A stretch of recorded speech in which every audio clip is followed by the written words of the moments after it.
کہتے ہیں ایک بار شیخ جنید بغدادی رحمۃ اللہ علیہ سفر کے ارادے سے بغداد روانہ ہوئے۔ حضرت شیخ کے کچھ مرید بھی ساتھ تھے۔ شیخ نے مریدوں سے پوچھا کہ تم لوگوں کو بہلول کا حال معلوم ہے؟ لوگوں نے کہا کہ حضرت وہ تو ایک دیوانہ ہے، آپ اس سے مل کر کیا کریں گے؟ شیخ نے جواب دیا کہ ذرا بہلول کو تلاش کیجیے، ہمیں ان سے کام ہے۔ مریدوں نے شیخ کے حکم کی تکمیل کی۔ تھوڑی جستجو کے بعد ایک صحرا میں حضرت بہلول کو ڈھونڈ نکالا اور شیخ کو اپنے ساتھ لے کر وہاں پہنچے۔ شیخ جنید بغدادی جب بہلول کے سامنے آ گئے تو دیکھا کہ بہلول سر کے نیچے اینٹ رکھ کر لیٹے ہوئے ہے۔ شیخ نے سلام کیا تو بہلول نے جواب دے کر پوچھا کہ تم کون ہو؟ شیخ نے جواب دیا کہ میں جنید بغدادی ہوں۔ تو اے ابو قاسم، تم ہی وہ شیخ جنید بغدادی ہو جو لوگوں کو بزرگوں کی باتیں سکھاتا ہے؟ جی ہاں، کوشش ضرور کرتا ہوں، شیخ نے جواب دیا۔ بہلول نے پوچھا اچھا تو تم اپنے کھانے کا طریقہ تو جانتے ہوں گے؟ شیخ جنید بغدادی نے کہا کہ کیوں نہیں، بسم اللہ پڑھتا ہوں اور اپنے سامنے کی چیزیں کھاتا ہوں، چھوٹا نوالا بناتا ہوں، آہستہ آہستہ چباتا ہوں، دوسرے کے نوالے پر نظر نہیں ڈالتا اور کھانا کھاتے وقت اللہ کی یاد سے غافل نہیں ہوتا۔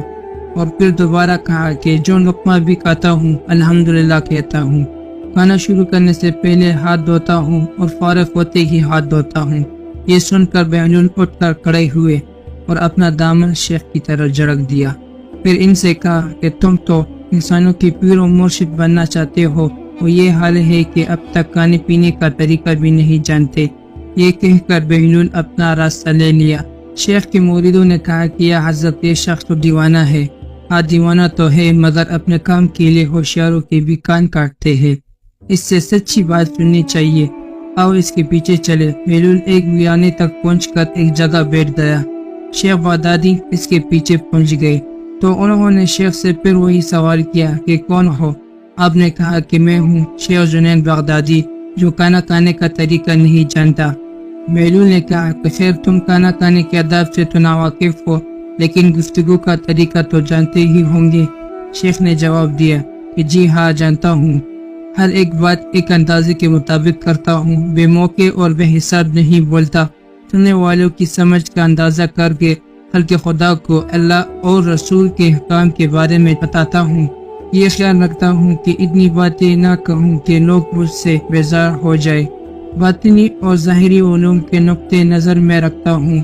اس کے ساتھ گفتگو کے آداب سے متعلق کچھ اور باتیں بھی بیان کی تو بہلول نے کہا کہ کھانا کھانے کے آداب تو ایک طرف، تمہیں تو بات کرنے کا طریقہ بھی ڈھنگ سے نہیں آتا۔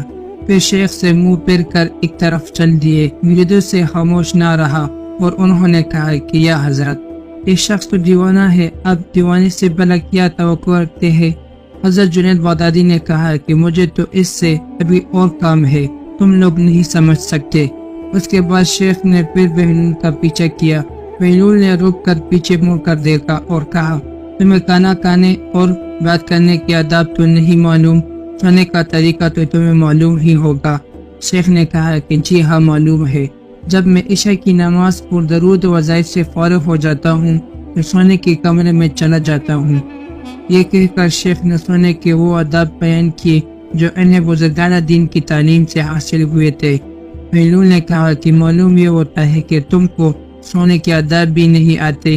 یہ کہہ کر بہلول نے جانا چاہا تو حضرت شیخ جنید بغدادی نے ان کا دامن پکڑ لیا اور کہا کہ حضرت میں نہیں جانتا، اللہ کے واسطے تم مجھے سکھا دو۔ کچھ دیر بعد بہلول نے کہا کہ میاں جی جتنی باتیں تم نے کہی سب بات کی چیزیں ہیں، اصل بات مجھ سے سنو۔ کھانے کا اصل طریقہ یہ ہے کہ سب سے پہلے حلال رزق ہونی چاہیے۔ اگر غذا میں حرام چیز ہے تو جو آداب تم نے بیان کی ہے ان کے برتنے سے کوئی فائدہ نہیں ہوگا، وہ دل روشن ہونے کی بجائے اور تاریک ہوتا چلا جائے گا۔ شیخ جنید بغدادی نے بے ساختہ کہا کہ جزاک اللہ۔ پھر بہلول نے بتایا کہ گفتگو کرتے وقت بھی سب سے پہلے دل کا پاک اور نیت کا صاف ہونا ضروری ہے، اور اس کا بھی خیال رہے کہ جو بات کہی جائے اللہ کی رضامندی کے لیے ہو۔ اگر کوئی دنیاوی لگاؤ کی فضول قسم کی بات ہو تو کتنی ہی اچھے الفاظ میں کہو، تمہارے لیے وبال بن جائے گی، اس لیے ایسے کلام سے خاموشی بہتر ہے۔ اسی طرح سونے کے متعلق جو تم نے مجھ سے کہا وہ بھی اصل مقصود نہیں ہے، اصل بات یہ ہے کہ جب تم سونے لگو تو تمہارا دل بغض، کینے اور حسد سے خالی ہونا چاہیے۔ تمہارے دل میں دنیا اور مال دنیا کی محبت نہ ہو اور نیند آنے تک اللہ کی ذکر میں مشغول رہو۔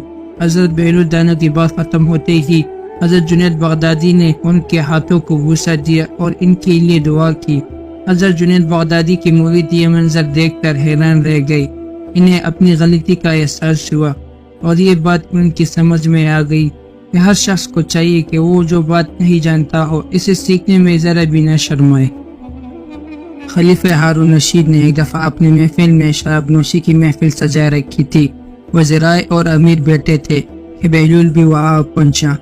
اس نے بادشاہ کی حرکتوں کو خاموش نگاہوں سے دیکھا تو ہارون رشید کو اس کی نصیحتیں یاد آ گئی۔ نشے کی ترنگ میں اس نے سوچا کہ اس سے پہلے کہ بہلول کوئی ایسی بات کر دے جس سے میرا سر جھک جائے، وہ خود وہل کرے۔ اور اس نے بہلول سے کہا کہ بہلول، کہ میرے ایک سوال کا جواب دو گے؟ بہلول نے کہا جی ہاں حضور۔ ہارون رشید نے سوال کیا کہ بہلول یہ بتاؤ کہ اگر کوئی شخص انگور کھا رہا ہو تو وہ کیا حرام ہے؟ بہلول نے جواب دیا کہ بالکل نہیں۔ ہارون نے کہا کہ اگر وہ انگور کھا کر پانی پی لے تو بہلول نے جواب دیا کہ جناب کوئی حرج نہیں ہے۔ ہارون نے آگے کہا کہ اب یہی شخص انگور کھا کر اور پانی پی کر اس کے بعد دھوپ میں بیٹھ جائے تو پھر؟ بہلول نے جواب دیا کہ جناب کوئی مذائقہ نہیں ہے، جتنی دیر چاہے بیٹھے۔ پھر آگے فرمایا تو پھر بہلول تم خود ہی بتاؤ کہ یہی انگور اور پانی کچھ عرصے دھوپ میں رکھ دیا جائے تو حرام کیوں ہو جاتے ہیں؟ ہارون رشید نے بڑے فخر کے ساتھ اپنا فلسفہ بیان کیا۔ اب بہلول نے ہارون سے کہا کہ اگر اجازت ہو تو میں چند سوالات آپ سے کروں؟ ہارون نے کہا کہ جی اجازت ہے۔ بہلول نے سوال کیا کہ علی جان یہ بتائے کہ اگر کسی آدمی کے سر پہ تھوڑی سی مٹی ڈال دی جائے تو کیا اس کو کوئی نقصان پہنچے گا؟ خلیفہ ہارون رشید نے فوراً جواب دیا کہ نہیں۔ اس کے بعد اگر اس کے سر پر تھوڑا سا پانی ڈال دے تو کیا اس شخص کو کوئی تکلیف ہوگی؟ ہارون نے کہا کہ بالکل نہیں ہوگی۔ پھر بہلول نے کہا اگر اس مٹی اور پانی کو ملا کر ایک اینٹ بنائی جائے اور اس شخص کے سر پر ماری جائے تو کیا نقصان ہوگا؟ تم بھی عجیب باتیں کرتے ہو بہلول۔ ہارون ہنسا اور کہا کہ اس کا تو سر پڑ جائے گا۔ تو پھر عالی مقام اگر آپ غور فرمائیں تو آپ کو یہ معلوم ہوگا کہ جس طرح مٹی اور پانی مل کر انسان کا سر پھوڑ سکتے ہیں، اسی طرح انگور اور پانی بھی مل کر ایک ایسی چیز بنا دیتی ہے جو حرام اور ناپاک ہے، جس کے پینے سے انسان کی عقل ماری جاتی ہے اور اس کو برے اور بھلے کی تمیز نہیں رہتی۔ اس لیے اسلام نے اس کے پینے والے پر سزا واجب کی ہے۔ بغداد کے ایک بڑے بازار میں ایک فقیر نانبائی کی دکان کے سامنے سے گزر رہا تھا۔ اس نے ہر طرح کے کانے چولہوں پر چڑھائے ہوئے تھے جس سے بھاپ نکل رہی تھی۔ ان کانوں کی خوشبو ان کی لذت کا پتہ دے رہی تھی اور ارد گرد کے گزرنے والوں کو اپنی طرف متوجہ کر رہی تھی۔ بیچارہ فقیر کا دل بھی للچایا، لیکن غریب کے پاس مال کہاں تھا جو ان کانوں کی لذت خرید سکتا، لیکن وہاں سے ہٹنے کا بھی دل نہیں چاہ رہا تھا۔ کانوں میں اتنی خوشبو تھی کہ بھوک پڑ رہی تھی۔ بالا آخر اس نے اپنے تیلے کو کھولا، اس میں سے سوکھی ہوئی روٹی نکالی اور کانے کی دیگ کے باب سے اسے نرم کر کے کھانے لگا، جس میں کانے کی خوشبو بسی ہوئی تھی۔ نانبائی چپ چاپ بھی تماشا دیکھ رہا تھا۔ جب فقیر کی روٹی ختم ہوئی اور وہ چلنے لگا تو نانبائی نے اس کا راستہ روکا کہ کیوں مستنڈے کہاں بھاگ رہے ہو، لا میرے پیسے نکال۔ کون سے پیسے؟ فقیر نے حیران ہو کر پوچھا۔ اچھا کون سے پیسے؟ ابھی جو تو نے میرے کھانے کی باب کے ساتھ روٹی کھائی ہے وہ کیا تیرے باپ کی تھی؟ اس کی قیمت کون چکائے گا؟ عجیب انسان ہو تم۔ فقیر نے کہا کہ وہ باب تو ہوا میں اڑ رہی تھی، اگر میں نے اس کے ساتھ روٹی کھا کر خود کو بہلانے کی کوشش کی ہے تو اس میں تیرا کیا گیا جس کی قیمت ادا کروں؟ بس ادھر ادھر کی باتیں مت کرو، میں تیرے جان ہرگز نہیں چھوڑوں گا، میں اپنا مال وصول کر کے ہی رہوں گا۔ نانبائی نے یہ کہہ کر فقیر کا گربان ہی پکڑ لیا۔ بیچارہ فقیر پریشان ہو گیا، اس ہٹے کٹے نانبائی سے کس طرح جان چھڑائی جائے۔ اتنے میں بہلول کا ادھر سے گزر ہوا، وہ ان کی قریب رک کر ان کی باتیں سننے لگا۔ فقیر نے اس کو ہمدرد جان کا تمام قصہ سنایا تو وہ نانبائی سے بولا کہ بھائی یہ تو بتاؤ، کیا اس غریب آدمی نے تمہارا کھانا کھایا ہے؟ نہیں، کھانا تو نہیں کھایا ہے مگر باپ سے فائدہ تو اٹھایا ہے، میں نے اس کی قیمت مانگی ہے، لیکن اس کے سمجھ میں یہ بات نہیں آ رہی۔ ننبھائی نے کہا کہ بالکل درست کر رہے ہو، تم بالکل صحیح۔ بہلول نے سر ہلایا، وہ اپنی جیب سے مٹھی بھر کے سکے نکالے اور وہ ایک ایک کر کے ان سکوں کو زمین پر گراتا جاتا اور کہتا کہ ننبھائی یہ لے، پیسوں کی آواز پکڑ لے، اپنے کانوں کی باپ کی قیمت ان سکوں کی کنک پہ وصول کر لے، یہ لے، ان سکوں کی آواز تیری کانوں کی خوشبو کی قیمت ہے۔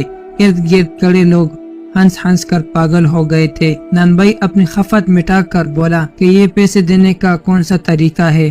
بہلول نے جواب دیا کہ اگر تم اپنے کانے کی باپ اور خوشبو بیچے گا تو اس کی قیمت تو سکوں کی آواز کی صورت میں ہی ادا کی جا سکتی ہے۔ بہلول دانا ایک مرتبہ قبرستان میں بیٹھے ہوئے تھے کہ کسی نے پوچھا کہ بہلول یہاں کیا کر رہے ہو؟ کہنے لگے کہ ایسے لوگوں کے پاس ہوں کہ ان کی صحبت مجھے تکلیف نہیں دیتی اور اگر ان سے دور رہوں تو یہ میری غیبت نہیں کرتے۔ پوچھنے والے نے دوبارہ کہا کہ مہنگائی بڑھ گئی ہے، اس میں کمی کی دعا کرے۔ کہنے لگے کہ اللہ کی قسم مجھے تو کوئی پرواہ نہیں ہے، چاہے گندم کے ایک دانے کی قیمت 1 دینار ہی کیوں نہ ہو جائے، اس لیے کہ اللہ پاک کا ہم پر حق ہے کہ ہم اس کے حکم کے مطابق ان کی عبادت کریں، اور اللہ پر ہمارا یہ حق ہے کہ وہ اپنے وعدے کے مطابق ہمیں رزق دے۔ جو رزق کی ذمہ داریاں اللہ پاک نے لی ہے تو مجھے فکر کرنے کی کوئی ضرورت نہیں ہے۔ بہلول دانا ہمیشہ کی طرح ایک دن ہارون رشید کو نصیحت کے لیے شاہی محل میں آئے، اگرچہ انہیں معلوم تھا کہ اس مغرور عباسی خلیفے کے کانوں پر جو تک نہیں رہتی، لیکن عادت سی ہو گئی تھی کہ وہ کبھی کبھار محل میں آ کر اشاروں سے خلیفے کو سمجھائے کہ وہ غلطی پر ہے۔ ہارون بھی بہلول کی باتیں سننے کا عادی ہو چکا تھا، اگرچہ وہ چپتی ہوئی باتیں کرتے تھے اور خلیفے کے ساتھ مستخانہ رویہ اختیار کرتے تھے، اس کے باوجود بھی ہارون بہلول کی باتوں کو سنجیدہ نہیں لیتا تھا۔ لیکن اب کی دفعہ بہلول نے باری محفل میں ایسی حرکت کی جس سے خلیفہ بہت ناراض ہوا۔ یوں کہ بہلول بڑی دربار میں داخل ہوا تو دیکھا لوگوں کی ایک بڑی تعداد ہارون کے ارد گرد بیٹھی ہوئی تھی۔ جس طرف بہلول نے نظر دوڑائی کہیں بیٹھنے کی جگہ ہی نظر نہیں آئی، ساتھ ہی اس نے یہ بھی احساس کیا کہ کوئی شخص انہیں دیکھ کر خوش نہیں ہوا۔ وہ تھوڑی دیر تک کھڑے ہو کر لوگوں کو تکتے رہے، اس کے بعد مجمع کو چیرتے ہوئے سیدھے تخت کی طرف بڑھے اور ہارون کے ساتھ تخت پر بیٹھ گئے۔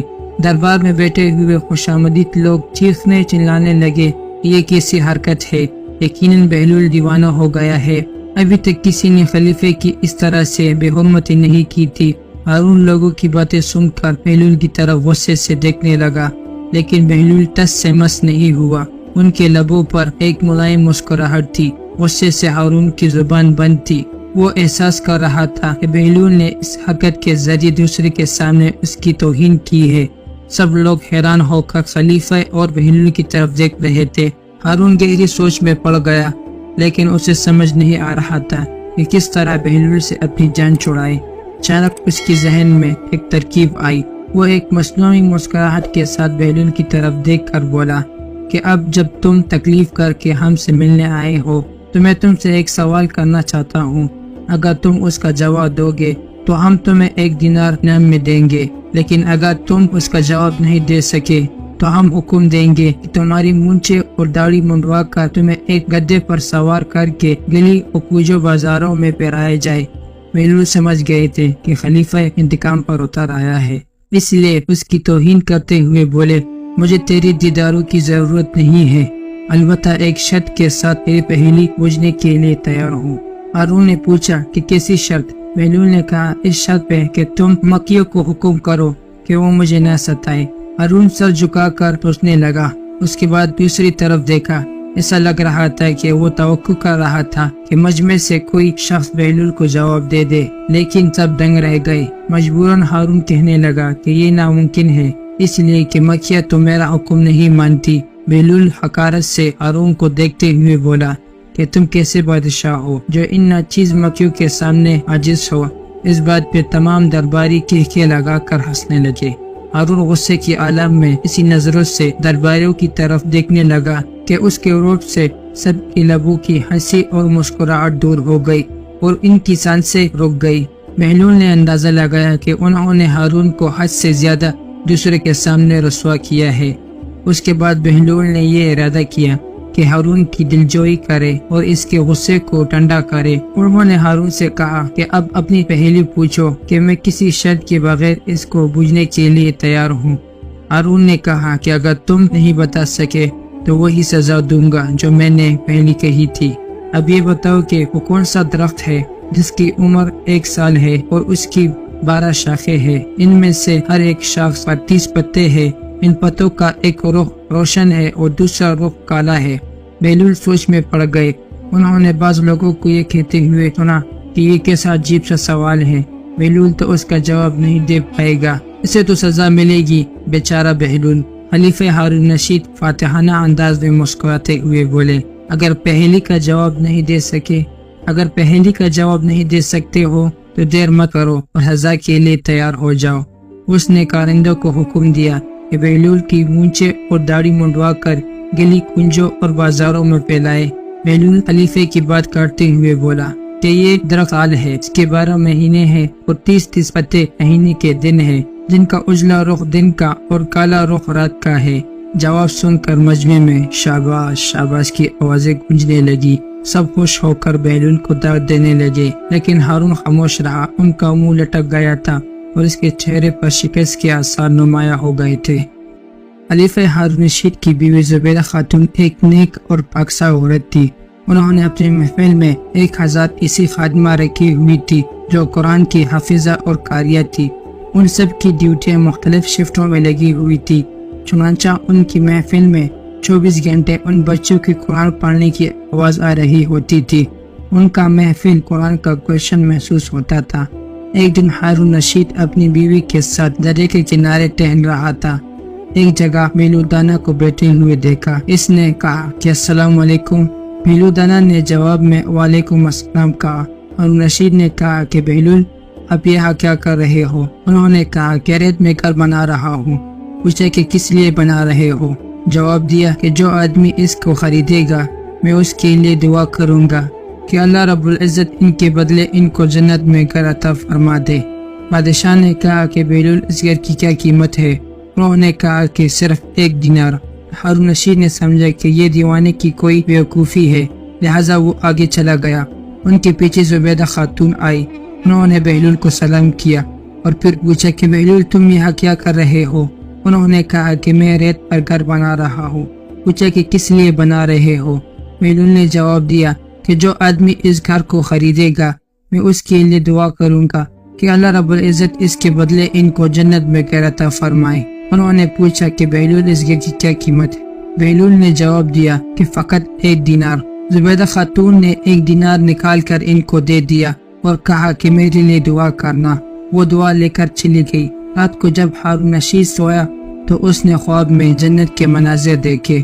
ابشارے، پھلو پھول وغیرہ دیکھنے کے علاوہ بڑے اونچے اونچے خوبصورت میلاد بھی دیکھے۔ ایک سرخ یاقوت بنے ہوئے محفل پر اس نے زبیدہ خاتون کا نام لکھا ہوا دیکھا۔ ہارون رشید نے سوچا کہ میں دیکھوں تو صحیح کہ یہ میری بیوی کا گھر ہی ہے۔ وہ محفل میں داخل ہونے کے لیے جیسے ہی دروازے پر پہنچا تو ایک درباری نے ان کو روک دیا۔ ہارون رشید کہنے لگا کہ اس پر تو میری بیوی کا نام لکھا ہوا ہے، لہٰذا مجھے اندر جانے دیجیے۔ درباری نے کہا کہ نہیں، یہاں کا دستور الگ ہے، جس کا نام ہوتا ہے اسی کو اندر جانے کی اجازت ہوتی ہے، کسی اور کو اجازت نہیں ہوتی، لہٰذا تم کو داخل ہونے کی اجازت نہیں ہے۔ جب درباری نے ہارون رشید کو پیچھے ہٹایا تو اس کی آنکھ کھل گئی۔ بیدار ہونے پر فوراً خیال آیا کہ مجھے تو لگتا ہے کہ بہلول کی دعا زبیدہ خاتون کے حق میں اللہ تعالیٰ نے قبول کر دی ہے۔ پھر اسے خود پر افسوس ہوا کہ کاش میں بھی اپنے لیے ایک گھر خرید لیتا تو کتنا اچھا ہوتا۔ وہ ساری رات اسی افسوس میں کروٹیں بدلتا رہا۔ صبح ہوئی تو اس کے دل میں خیال آیا کہ آج پھر میں اس دریا کے کنارے جاؤں گا۔ اگر آج مجھے بہلول مل گیا تو میں بھی یہ گھر خرید لوں گا۔ چنانچہ وہ شام کو پھر اپنی بیوی کو لے کر چل پڑا۔ وہ بہلول کو تلاش کرتے ہوئے ادھر ادھر دیکھ رہا تھا کہ اچانک اس نے دیکھا کہ بہلول ایک جگہ بیٹھ کر اسی طرح مکان بنا رہا ہے۔ ہارون رشید نے السلام علیکم کہا۔ بہلول نے کہا کہ وعلیکم السلام۔ ہارون رشید نے پوچھا کہ کیا کر رہے ہو؟ بہلول نے جواب دیا کہ میں گھر بنا رہا ہوں۔ ہارون رشید نے پوچھا کہ کس لیے بنا رہے ہو؟ بہلول نے کہا کہ جو آدمی یہ گھر خریدے گا میں اس کے حق میں یہ دعا کروں گا کہ اللہ رب العزت اس کے بدلے اسے جنت میں گھر عطا فرمائے۔ ہارون رشید نے کہا، ہارون رشید نے پوچھا کہ بہلول اس گھر کی کیا قیمت ہے؟ بہلول نے کہا کہ اس کی قیمت پوری دنیا کی بادشاہی ہے۔ ہارون رشید نے کہا کہ اتنی قیمت تو میں نہیں دے سکتا، کل تو آپ 1 دینار کے بدلے دے رہے تھے اور آج پوری دنیا کی بادشاہت مانگ رہے ہو۔ بہلول نے کہا کہ بادشاہ سلامت، کل بن دیکھا کا معاملہ تھا اور آج دیکھا ہوا معاملہ ہے۔ کل بن دیکھا کا سودا تھا اس لیے سستا مل رہا تھا، آج چونکہ دے کر آئے ہیں اس لیے اب اس کی قیمت بھی زیادہ دینی پڑے گی۔ ایک بار جناب بہلول دانا کسی نخلستان میں تشریف رکھتے تھے۔ ایک تاجر کا وہاں سے گزر ہوا، وہ آپ کے پاس آیا، سلام کر کے سامنے بیٹھ گئے اور انتہائی ادب سے گزارش کہ حضور تجاری کی کون سی ایسی چیز خریدو جس میں نفع ہو؟ بہلول نے فرمایا کہ کالا کپڑا خریدو۔ تاجر نے شکریہ ادا کیا اور الٹے قدموں واپس چلا گیا۔ تاجر جا کر اس نے علاقے میں دستیاب تمام کالا کپڑا خرید لیا۔ کچھ دنوں بعد شہر کا بہت بڑا آدمی انتقال کر گیا۔ ماتمی لباس کے لیے سارا شہر کالے کپڑے کی تلاش میں نکلا ہوا تھا۔ اب کپڑا اس تاجر کے پاس ذخیرہ تھا، اس نے منہ مانگے داموں پر فروخت کیا اور اتنا نفع کمایا کہ جتنی ساری زندگی نہیں کمایا تھا، اور بہت ہی امیر و کبیر ہو گیا۔ کچھ عرصے بعد وہ گھوڑے پر سوار کہیں سے گزرا۔ جناب بہلول وہاں تشریف رکھتے تھے۔ وہ وہی گھوڑے پر بیٹھے بولا کہ اے دیوانے، اب کی بار کیا لوں؟ بہلول نے فرمایا کہ تربوزے لے لو۔ وہ بھاگا گیا اور ساری دولت سے پورے ملک کے جتنے تربوزے تھے وہ خرید کے ذخیرہ کر لیے۔ ایک ہی ہفتے میں سب خراب ہو گئے اور وہ کوڑی کو محتاج ہو گیا۔ اسی خستہ حال میں گھومتے پھرتے پھر ان کی ملاقات بہلول سے ہوئی تو انہوں نے کہا کہ آپ نے میرے ساتھ کیا کیا؟ جناب بہلول نے فرمایا کہ میں نے نہیں، تیرے لہجوں اور الفاظوں نے سب کیا ہے۔ جب تو نے ادب سے پوچھا تو مالا مال ہو گیا، جب گستاخی سے پوچھا تو کنگال ہو گیا۔ اس کو کہتے ہیں با ادب با نصیب، بے ادب بے نصیب۔